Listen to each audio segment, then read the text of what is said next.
Hali ya hewa Tanzania inakuletea utabiri ambao ni wa saa 24 zijazo kuanzia saa 3 usiku wa leo.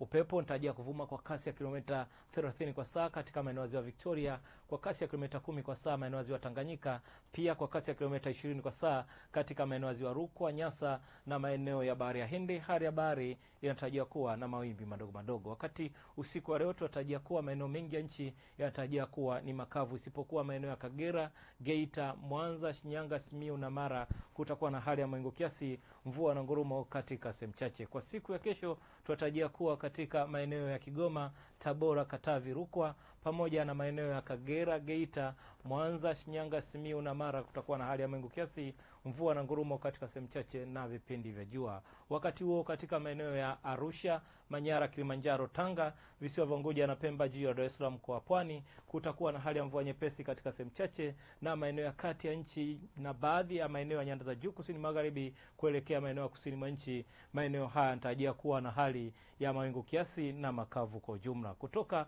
Mamlaka ya Hali ya Hewa Tanzania, jina langu ninaitwa Tunza Sanane. Asante na usiku mwema.